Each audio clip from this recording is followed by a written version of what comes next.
Greetings and welcome to Mount Olympus. I am Hercules Invictus, and today I am here with Michael Del Russi on Herculean Path. Greetings and welcome, Michael. Good evening. How's everyone? Everyone's fine, and the weekend and the early week are turning out better weather-wise than we anticipated. Well, I think it's supposed to get warmer later in the week, And they and were anticipating snows and freezing cold rains and all sorts of things. just awful. I mean, it's been a brutal winter, to be sure, up to this point.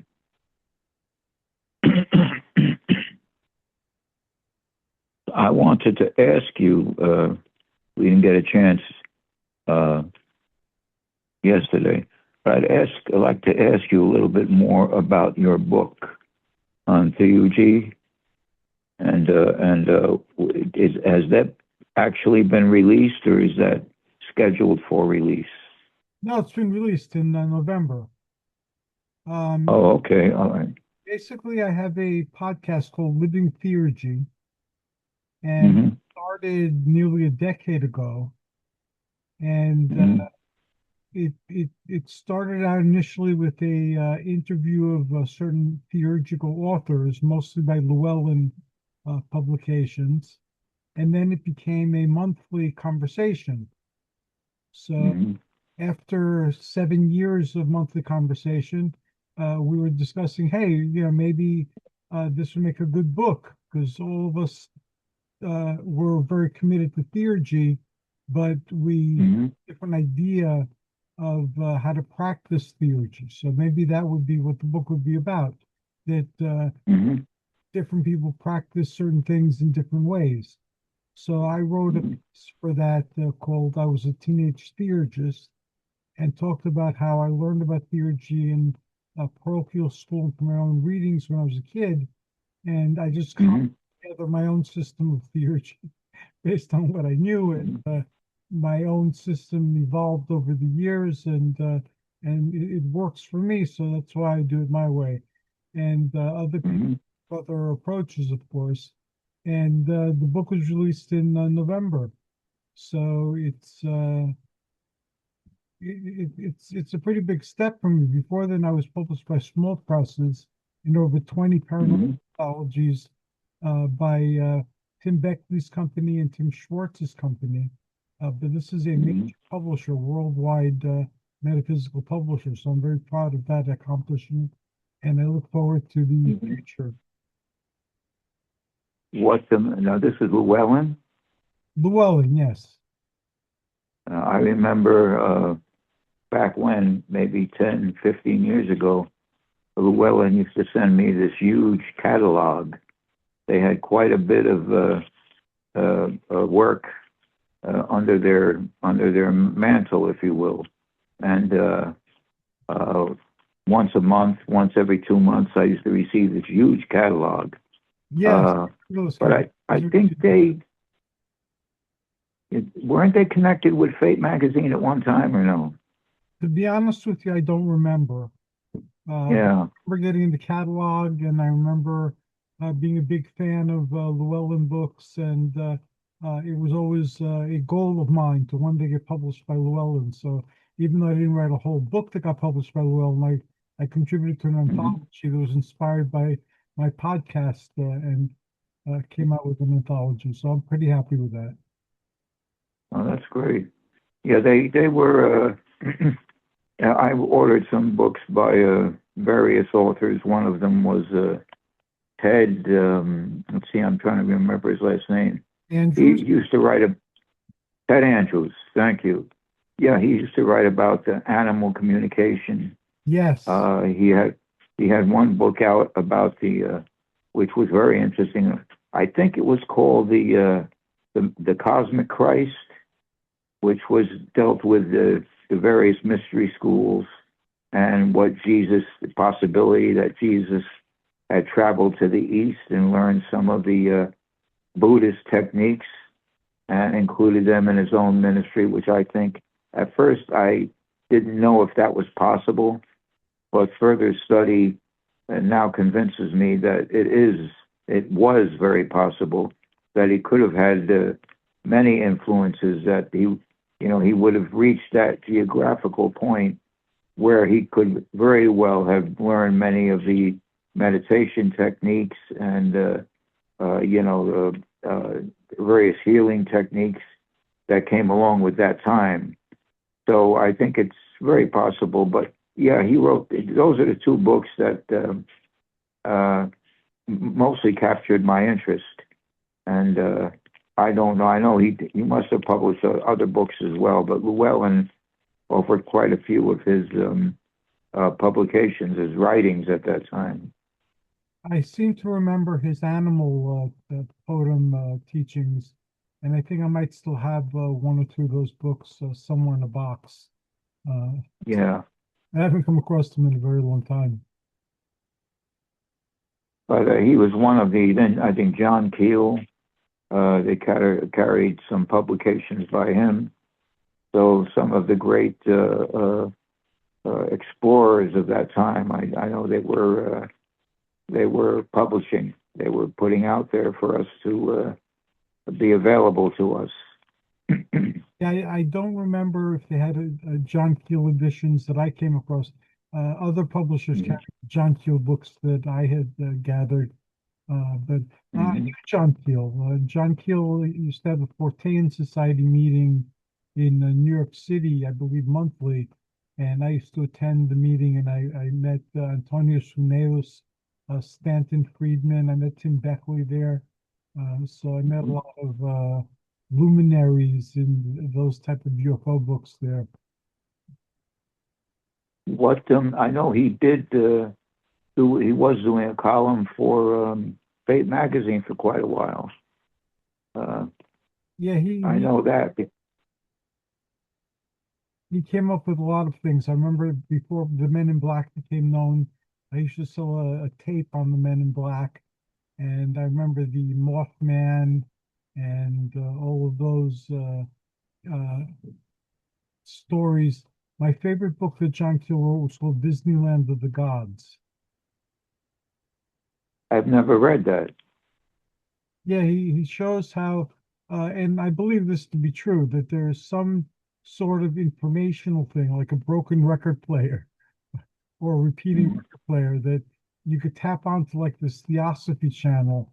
So even if all of the Mhm. theosophical writings were lost, you could tap into them because they seem to be universal in broadcast since the dawn of time, and people seem to be able to access them through meditation.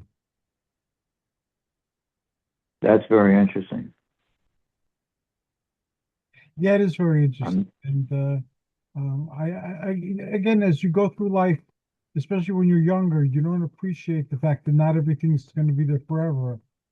So as I look back on my life, a lot of the people I've met and that I knew, I would have paid a lot more attention and participated in the things that we're doing much more often. And I realized the finiteness of life. I think I've been interested in exploring the arcane and the mysterious and metaphysical for so many decades. But I think a large part of my life, I never really made some of these techniques and practices, part of my everyday life. Um, I would meditate, and then, I didn't have the same dedication to some of these mental techniques that perhaps I should have, uh, as I did, as an example, to bodybuilding, Hmm. which I was completely enamored with right through the 70s and into the middle part of the 80s, I guess. But I didn't put uh, these things into practice like I should have. Uh, I think part of the reason was um, my level of patience wasn't where it should have been in terms of being in the moment, studying that technique, the Tao Te Ching, which always fascinated me, and its connection, its nature speaking to us in terms of how we should be living, and so many other practices in terms of Eastern thought that probably would have moved my life forward in a more productive way had I taken it seriously. Reading about it was fascinating, but actually putting it into practice, I never really did to the extent that I should have.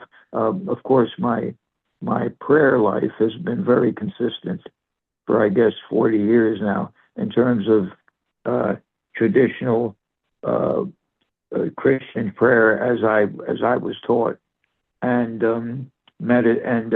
affirmations, and taking in light, which I feel is everybody should really do as part of their prayer system, their meditation system. I think taking in the light, which is all around us, really, the energy is all around us, should have been a stronger practice with me. But I enjoyed the research more than I did the practice, which was a detriment on my part. Of course, I've recovered that. I've corrected that problem now, but I think that was the big thing with me. I love the research thoroughly, but putting these mystical principles into practice was not something I was very disciplined about. And I regret that till today, because I think I might have been a lot further along in these areas. So that was a problem with me, but I'm playing catch up, you might say. Well, you have. We've known each other for about a decade now, I guess, offhand, if I I, remember. And you've been very mhm. spiritual during all the time I've known you. You've always blended the spiritual with the physical, and so you have at least a decade of devotion to it. Well, yeah, I've certainly turned things around, and I have seen some true results, especially concerning where my prayer work is concerned, and the outpouring of energy, because that's another thing, and that, whether you're talking about chi or ki or prana, it's all the same thing. And I believe we all have etheric bodies, we all have energy bodies. And I think if we focus more on our energy bodies on a day to day basis, our daily living, in terms of whether we're doing prayer, whether we're affirming for someone else's uh, goodwill, and because I do believe that we can contribute to the healing of others. Energy is bilocal, and I think sending out that energy and utilizing various techniques, uh, we can not only help others, obviously, but we can contribute to uh, other individuals' well-being, and even in terms of communication. Of course, we know even with telepathy, uh, there's no doubt that there's a thread. I believe in the etheric thread, when we are connected with others, that we feel their presence. I know it's happened with me many times. It might be someone I haven't seen in months or even years, but they suddenly come into your mind, and you begin to feel their presence in various ways. So I think we should never underestimate our energetic body and our ability not only to heal ourselves, which I think is at the forefront, but also to contribute to the healing of others. And we can do that in various ways. We're writing their names down, contributing affirmations to their well-being, I think is all very real, and it's very accessible to us. We just have to devote the time. Yeah, I believe in energy also, and I believe that energy can be sent to other people, and to efforts, and to events, and to causes, and to so forth. As you know, I'm very attuned with the theosophical Elohim, particularly Hercules, who's one of Mhm. the Elohim, and I send energy out every day, just like on my social media. I bless people every day with different That's wonderful. there as part of the planets. I also, on behalf of the blue cosmic ray, send that Hmm. energy every single day to the world. Hmm. Start locally, and I keep doing it in ever widening circles until it encompasses all of creation. So that takes a while, but I do Absolutely. fear as part of my responsibility. Well, but one of my major influences, but certainly not the only one, is what they taught Charles and Myrtle Fillmore from Unity, which is a new thought metaphysical teaching system. And they believed very simply that there is an underlying truth that we can perceive beyond the physical senses, and that Right, the universe is mental. And all religions are ultimately based on the belief that this is a mental universe. They don't express it that way, but that there is an intelligence behind all of creation at work in the universe. And if we really step back to look at it objectively or holistically, if you will, there can be no other answer. That whatever other entities may be involved in this environment and an environment beyond this, obviously, that it's a mental universe. There's a purposeful creation here. I remember a time back in the growing up where non-believers, if you will, those who were skeptical in terms of, well, is there an invisible world? Is there anything beyond this? They would put forth the concept that, well, the reason why Earth is teeming with life as it is, and the planet is teeming with life in every possible way, that, well, the planet is just in the right place at the right time in terms of where we are in space. That we just happen to be in the right place at the right time for all of this to develop. But I would think that looking at it objectively, I mean, that's almost as foolish as the denial of the possibility of alien life, which we now know is foolish to deny. We can no longer deny the reality that something very unusual is taking place. So, the creation concept, of course, is very real. There's so much we don't know. There's so much that we don't know. It's remarkable. But even in terms of some of your great spiritual teachers, I think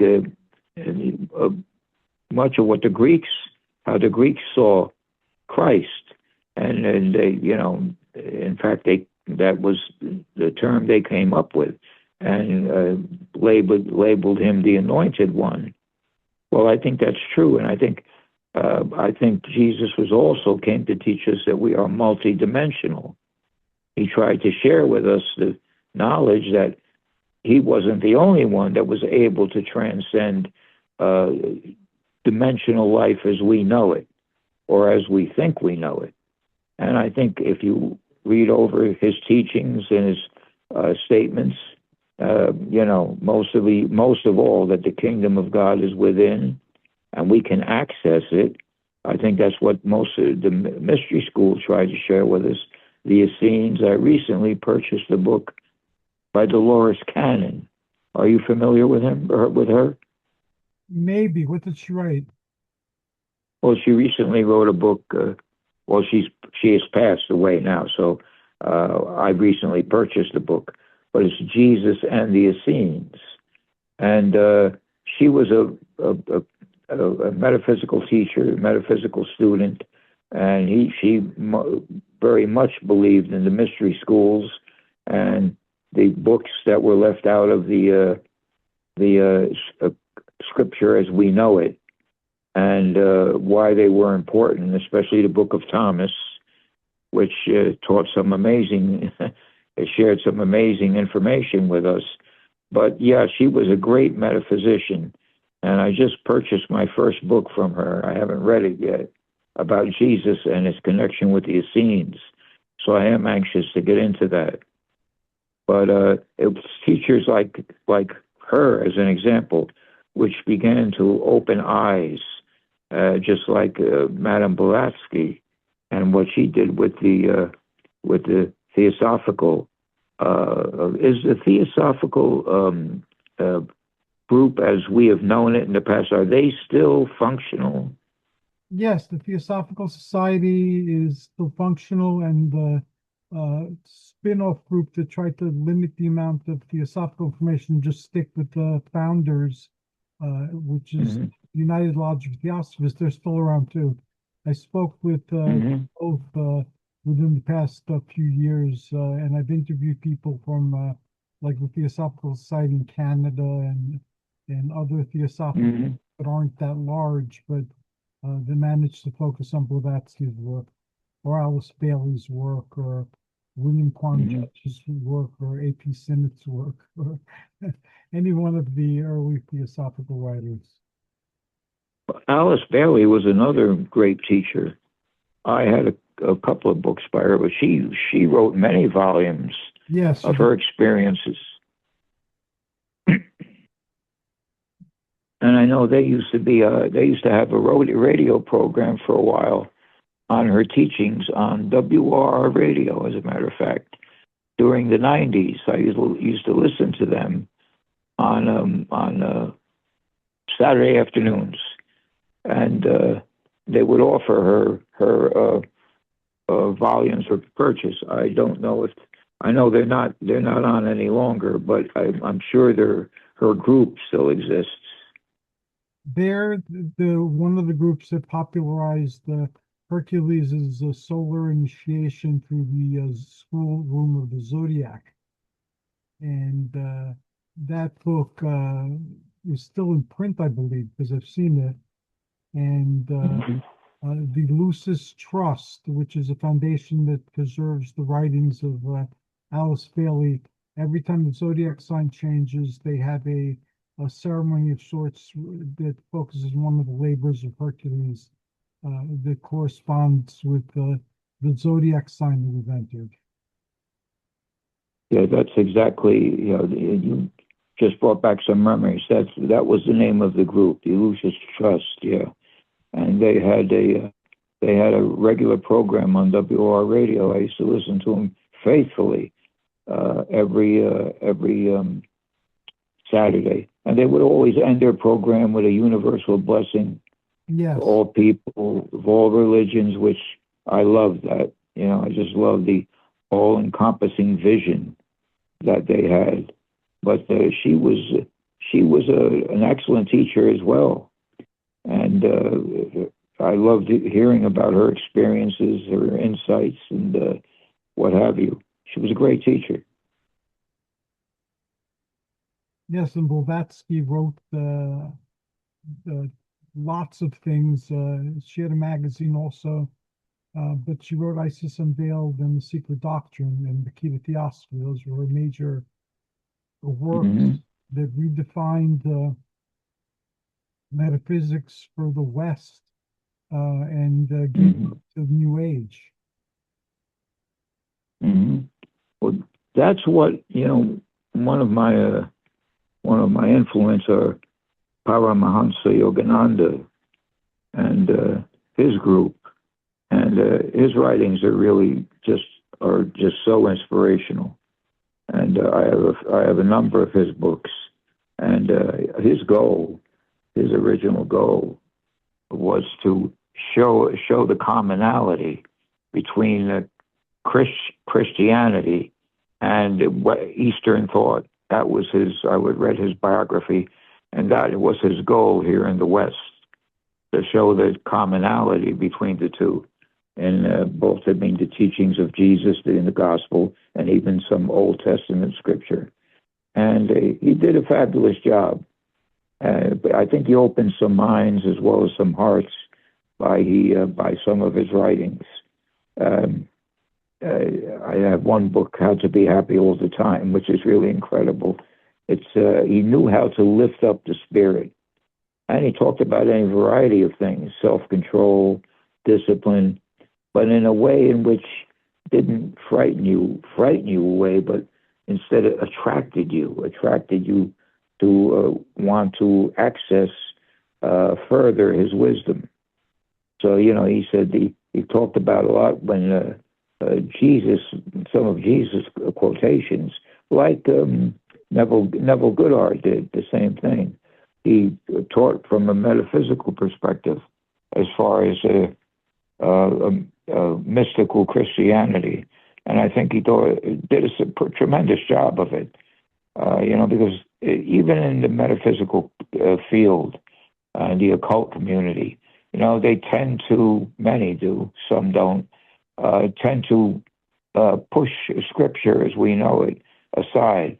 But actually, when you read Psalms, Proverbs, and of course the teachings of Christ himself from a broad scope perspective, you really get a new take on things.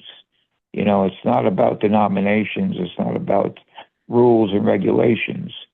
In Romans, it says it very clearly that grace supersedes law, and which means it's whatever's coming from the inward spirit, and that really says so much because that's been, I would say, downplayed in many ways by modern Christianity as we know it today, unfortunately, because they talk about faith and having faith, but it's not having faith from within. It's having faith based on their perception of faith.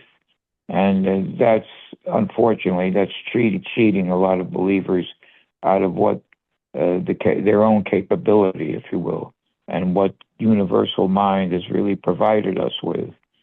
So I think that's unfortunate, but it's widespread in many ways. And unless you seek the occult consciousness and the occult sciences, you'll never really know what else is available to us. That's coming from the great teachers. Well, the ancient theosophists who were around during the Hellenistic age, when Ammonius Saccas it was credited with coming up with that theosophy for that time. There was exoteric and esoteric teachings. Exoteric is what the masses believed, and these were like like Greek mythology and the holidays that they celebrated that were tied into mythic stories and so forth. And they contained a lot of wisdom, but they were like the parables that Christ spoke for the masses. And then there were the esoterics, which were the teachings for the elect, as the Bible would call it. And those were very different. They contained astronomical and astrological information and psychological information, and navigational information, and all sorts of things that unless you had the keys to them, you wouldn't be able to really make out what it was that they were sharing with you. And during the Hellenistic era, or the age of Alexander up until Cleopatra and the early Caesars, the empire of Alexander gave people an opportunity to compare notes. So they got to see, even if the ceremonies for particular gods in different places was different, there was still a lot of commonalities. And then with the initiates from these traditions, the information was almost identical. So there was something universal about it. And a lot of things don't make sense initially, but then they make sense later on. Like Lazarus. I had read in the early philosophical literature that Lazarus was an initiate who underwent a death and rebirth ceremony for the Egyptian pantheon. So a lot of ceremonies that people do have to do with death and rebirth, and that the Lazarus was the name of the person who underwent such a initiation, and that's where we get the word Lazarus from. And the word Christ itself, depending on how you spell it, it means different things. So Christos with a iota or with an I is it means anointed one, or chosen one, or what we normally think of when we say the word Christ.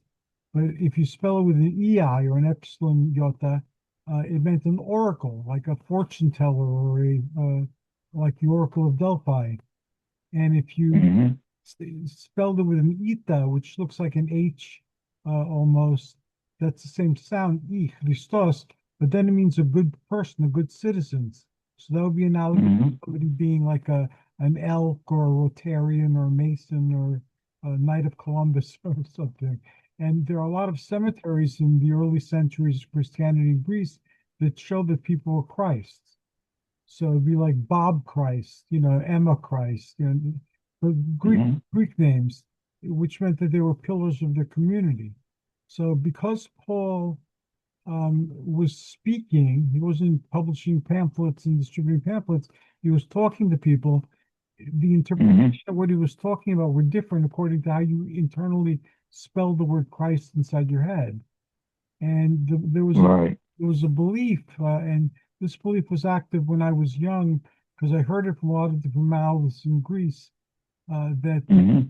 Paul spoke from the Areopagos, the rock of Ares near the Acropolis, and that Hmm. Ares got mad, so that when Christ was Ah, coming to Greece, Ares killed him and assumed his guise, and that's why Christianity became like a warlike religion. And people believe that. I heard this from a lot of different adults when I was a kid, and that's what they believed. So, uh, with a lot of the things that are written and said, there are layers of meaning to them. I guess it's a point I'm trying to make. That unless you know all the layers, you miss the point. It's like names like of Christ's disciples, like Judas Iscariot, Sakari, hmm. knife wielding assassins, and Simon Zelotes or Simon the Zealot. The zealots were terrorists. So Ah, for a lot of people, like when Jesus was crucified, they had Jesus Christos Theouios. Instead of saying that, they had a sign that identified him as the King of the Jews, and supposedly mocking him. But there were traditions yes. that, and a remnant of that is the genealogies that are given were descended from King David, where he was a military Hmm. leader. Where did I know? Of course, we know that even in traditional Christianity, there's many, many names for God. El Shaddai, Elohim, Right. uh, you know, so many. But where these names originated from, roll the dice. But where did, and I think I've came upon this somewhere, but where did the name Yeshua originate? Now, was that Aramaic, or was that? I'm a little confused because some of the sources I've come upon give different explanations. We The know one, where Jesus came. the one that I've Hmm. heard that sounds most credible, I've heard it from Jewish people also, is that uh, his name, it wasn't Jesus, it was Joshua. Joshua. Yeshua is Joshua. And so Yes. Jesus is like one of the nicknames for Joshua. It'd be like calling Joshua Josh. So Jesus Hmm. and Josh, that was his name. Hmm.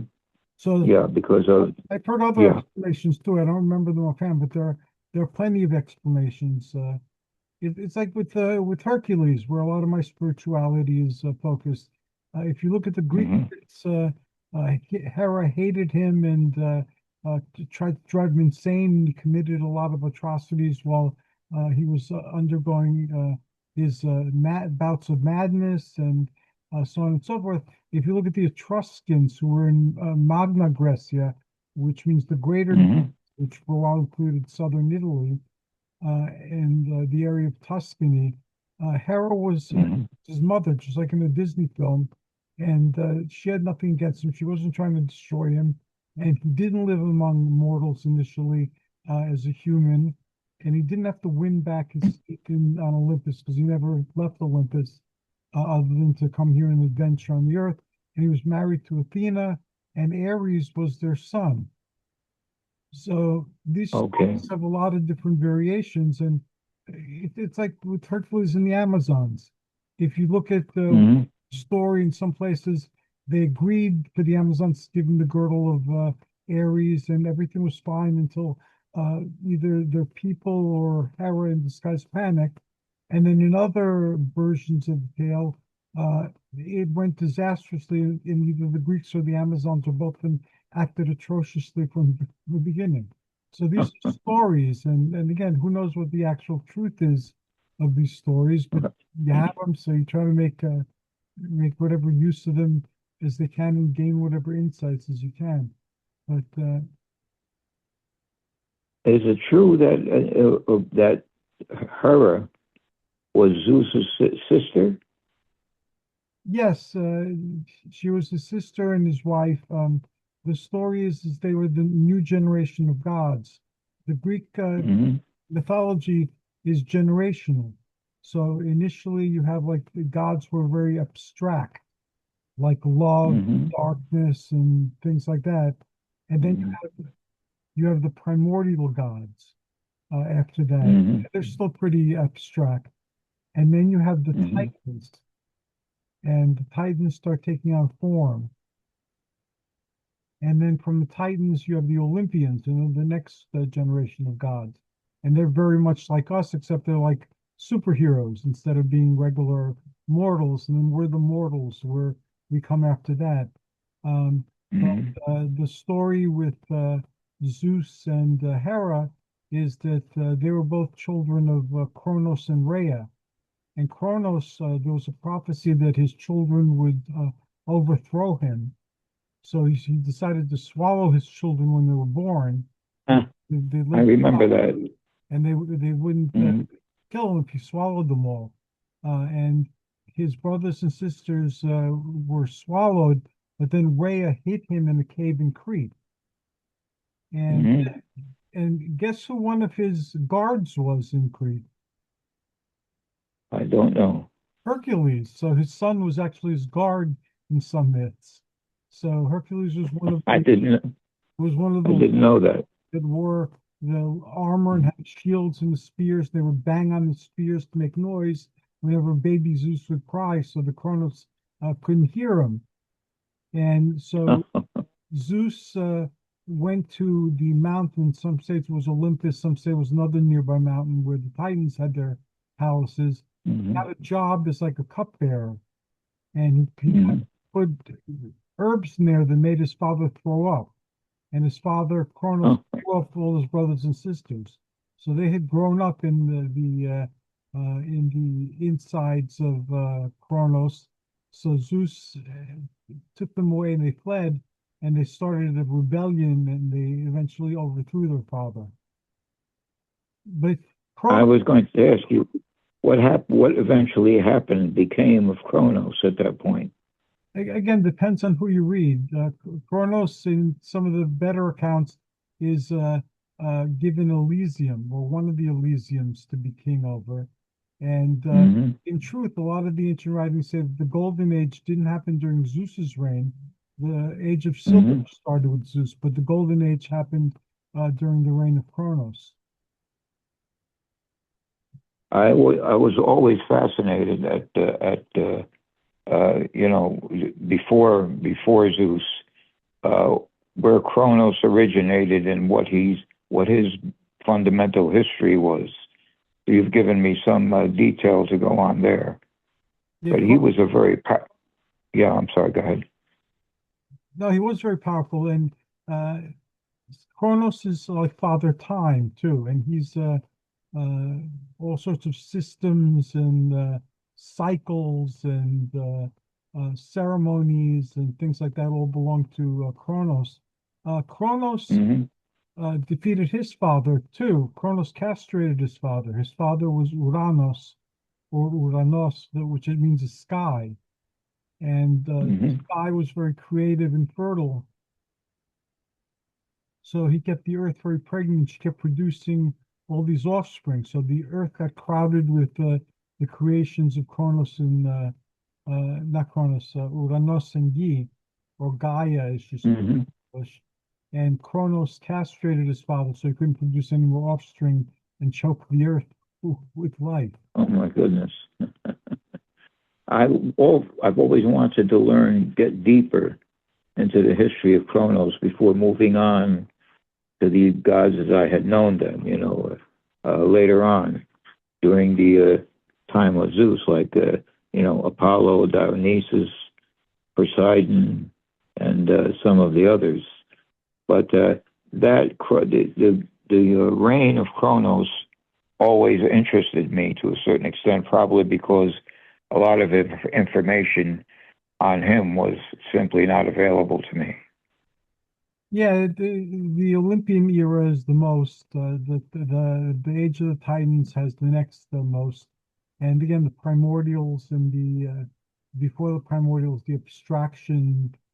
I don't think that they're not called the abstractions, but generally they are. There Hmm.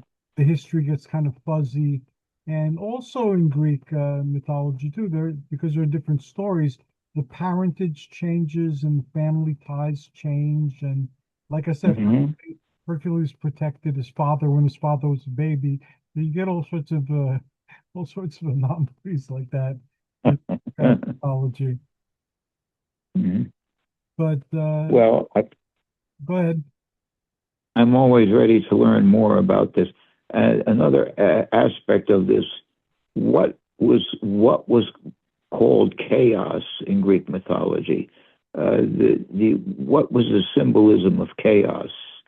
Uh, I know in some of the legends that I read, it was how the earth and sky and sea had been formed out of, I think what they indicated was a confused emptiness called chaos. I guess that's as good a way as any of describing the beginning of things as we know them. But I thought that was very interesting as well because ultimately, I guess you could say it was a controlled chaos, perhaps, if we're to believe that what we know in terms of the universe, at least at this point, was intentional. And I believe that, it's hard to even fathom when you think about it. When you think about what the Greeks tried to do in terms of explaining the universe and explaining creation as they experienced it, it's really quite extraordinary.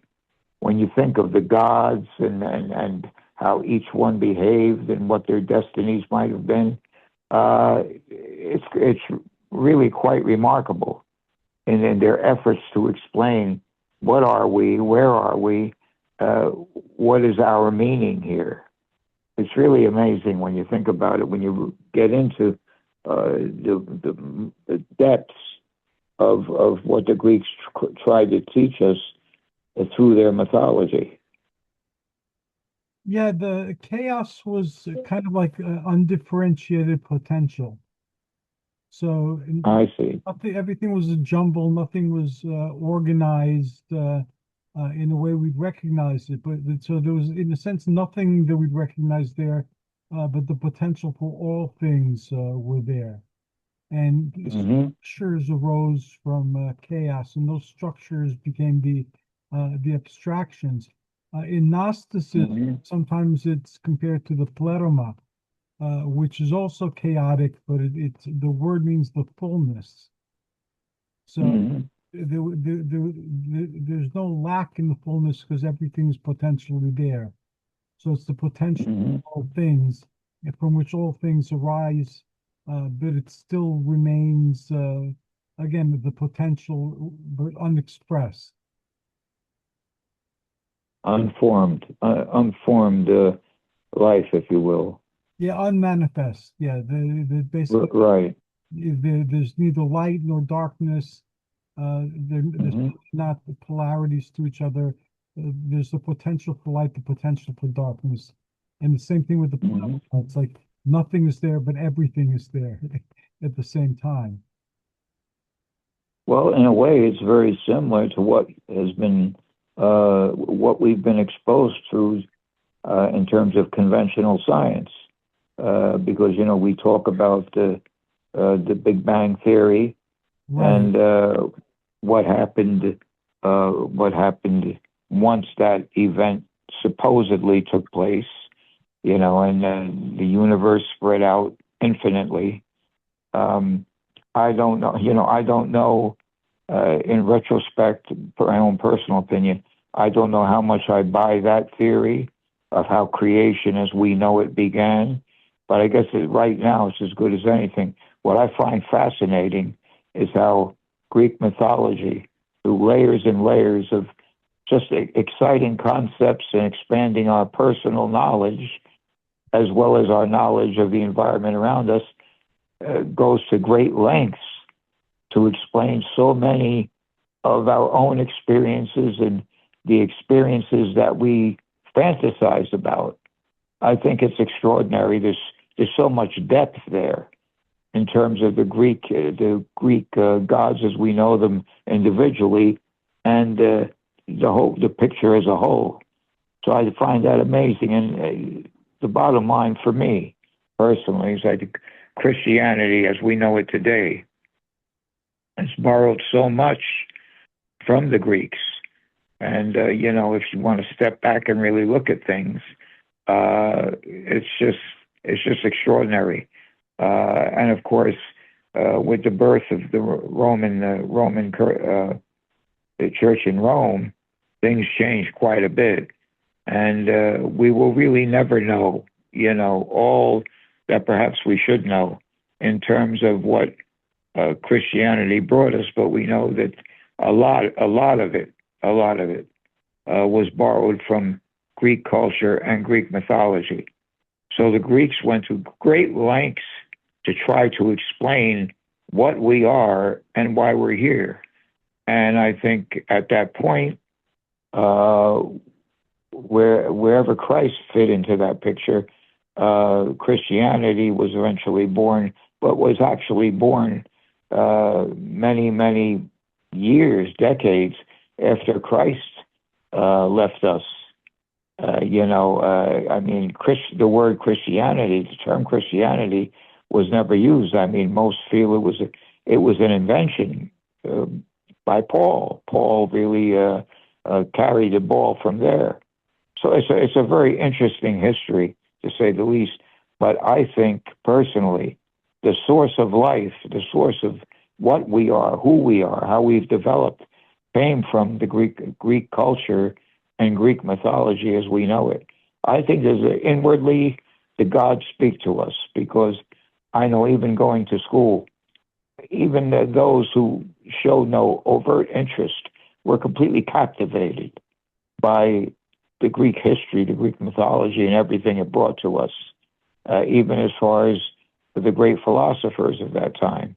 You wanted to know more. You want to know more about Aristotle and some of the others. So I mean, they introduced amazing concepts to us and influenced most of our religions as we know them. So that's really, we owe mythology a debt of gratitude. We owe the myths a debt of gratitude, and most religions do, because in a way, religions in themselves may be of a mythical quality. We'll never really know, what is actually true and not true. So the whole landscape is just amazing. But the myths, we owe a great deal to the myths, as we've been shown, as we've been taught. Oh, certainly, and they influenced cultures around them. There was a Greek form of Buddhism that exists in this day through Mahayana Buddhism, and Hmm. in the early statues that people left, Hercules is guarding the Buddha, and this travels through the Mediterranean lands. And over the centuries, you can see how he transforms into the warrior figure Vajrapani. But in the earliest versions of the statues, it's definitely Hercules. It's there with its club and everything. And there was a lot of confusion over iconography as to whether it's Samson or Hercules, because you have the strongman and the lion, which is common to both Hmm. figures. So there's a lot of Hmm. overlap there, and accounts as to what these things are portrayals of differ widely, and, uh, and so on. There's some people who say that Paul borrowed from the Hercules cult in some of the things Hmm. he said, and one of the icons that's Christian has Christ walking with the cross, the depiction of Hmm. the story. It's based on an earlier model of Hercules carrying two pillars. And other than being more muscular and the pillars clearly being pillars instead of a cross, you could see that the Christian iconography is based on that earlier Herculean iconography. And there's a lot like the Greeks, for all their creative inventiveness and curiosity and things like that. The symposiums that where they discuss these things, Hmm. they were drunken parties where they were like party girls. They That's what a symposium was. So they used to sit and drink and talk about things. And I don't know if you've ever seen people under the influence of marijuana talking about things where it's like, Oh yeah. hey man, we're made of atoms, and they're like really small. And I wonder if the sun and moon Hmm. are like atoms, it's like a bigger thing. Maybe we're part of a chair or something. A lot of the conversations at the symposiums were influenced by alcohol, and they were all these intelligent people, and they had party girls called Sarah, and then That's people great. wrote these things down. So it wasn't. Life was joyous. It was more joyous in many respects, and they dared to look into life's questions and not be daunted by the sheer improbability of finding any real answers. They tackled it anyway, and they managed to Hmm. invent a lot of things, not just philosophy of practical items like yo-yos even came out of these interactions they had with each other. And it's amazing. I like studying antiquity as well as modern times because in antiquity you had people were geniuses, it seems, and they came up with all these things that are still around with us today. Even our form of government, both the Democratic Party and the Republican Party, are based on Hmm. democracy and republicanism, which were from those days. So those conversations are still going on through our lives. So that's how powerful these Oh, absolutely. Hmm. Absolutely. Or forms of government. We yeah. owe obviously to the Greek culture that, and I mean, and to a certain extent the Romans as well. I mean, we owe them both a deep debt of gratitude for where we are today. Of course, we haven't adhered, I think, at least in my opinion, to the original concepts of a free government or a democratic government, the way the Greeks put forth once their turmoil was done, and they were more or less finished with their major battles and conflicts. But the concepts that came out of Athens and some of the great teachers of that time, we owe them everything. Really owe them everything as Americans to what they gave to us.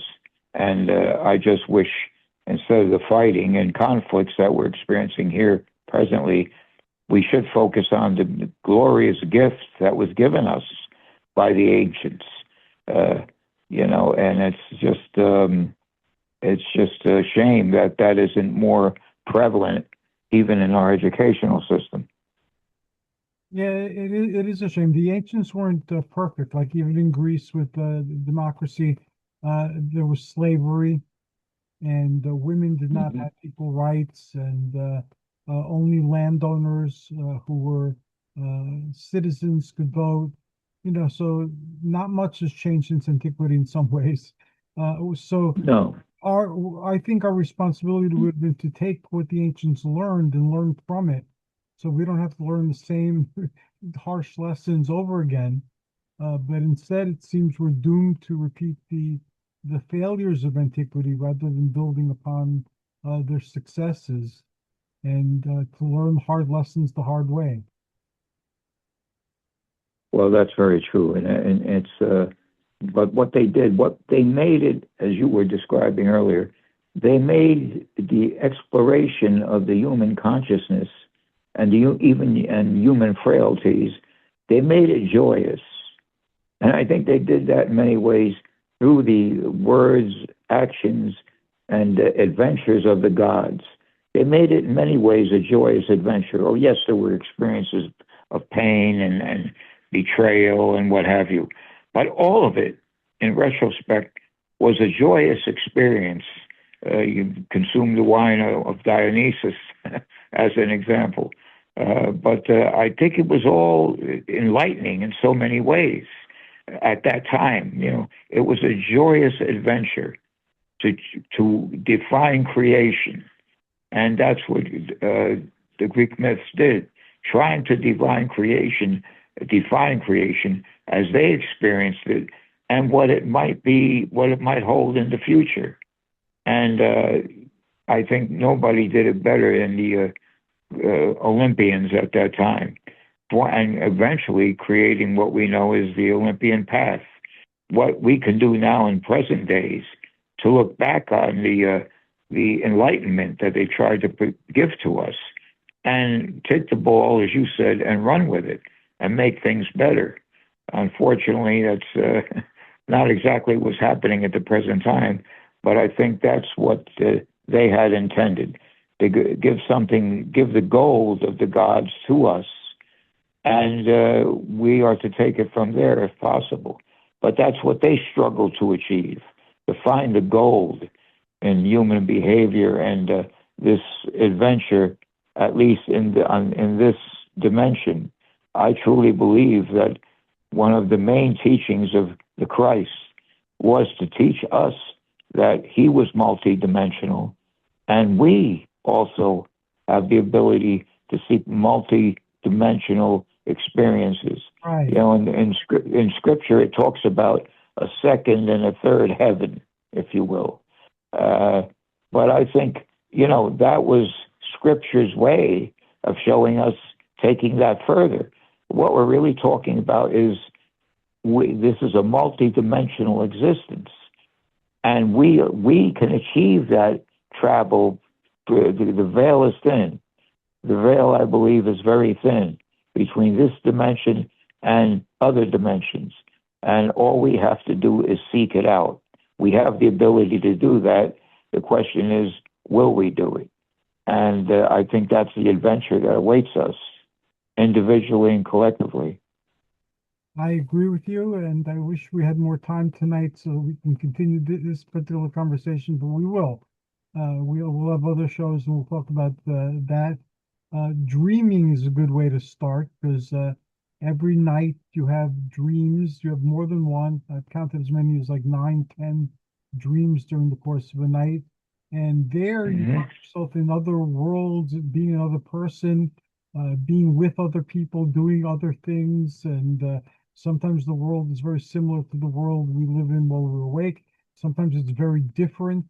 You could time travel, and we do that automatically every night, and we don't even pay attention to it and wind up forgetting it when we wake up. So we are. That's amazing that you should point that out. And yes, we bypass it, and we shouldn't. And I'm starting a show called Adventures in Dream, and that's going to deal with that issue. I started doing a Facebook group for it, where I talk about the dreamlands in Greek mythology and how they categorize things and how they understood it. And then I'm going to launch them both together very soon. I'd love to invite you to be on that one as well. Well, I'll certainly be looking forward to that. That's very interesting and eye-opening. And how can people reach you, Michael? Because you write well and you publish some books. You have a ministry. You use the light in your ministerial work, and you are a fitness and dietary researcher who's very dedicated to your work. And you're also a physical culturist. So how can people enter the wonderful worlds that you've introduced here. Well, I thank you for those kind words. I have a book of poetry that I think opens up many of those channels that we've been talking about. It's called One Passion Beyond. And I think it is a passion beyond of what we know. And that's available, both art and poetry.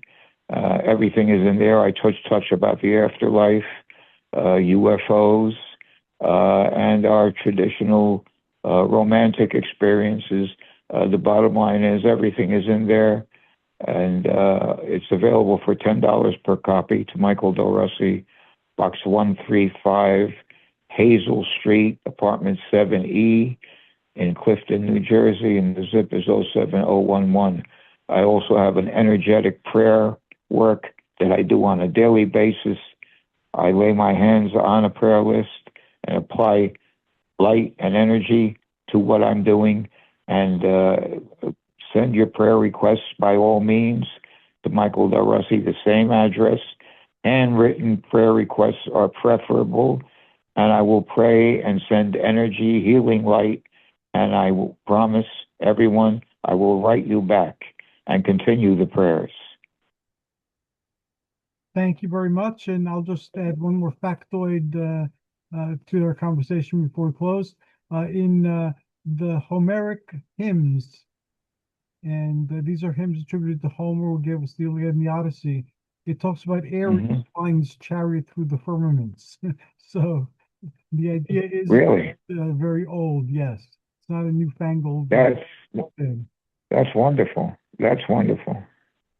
Michael, thank you I so did not know. much. Now you know. Thank you as well. And I'm going through my books, and if I find any double mythology books that I have, I'll put them aside for you. Thank you so much. This has been a great evening, learning about the myths and all the gifts they've given us. And I love hearing everything you know and everything you can share with us in terms of the myths and what the gods have presented to us. And I'm looking forward to future sessions. Me too. I enjoyed myself a lot, and I look forward to our next conversation as well. And thanks to everybody who tuned in. Until next time, this is us wishing you joyous journeys and amazing adventures. Thanks again, Michael. Thank you. Blessings remaining on the Olympian path. Indeed.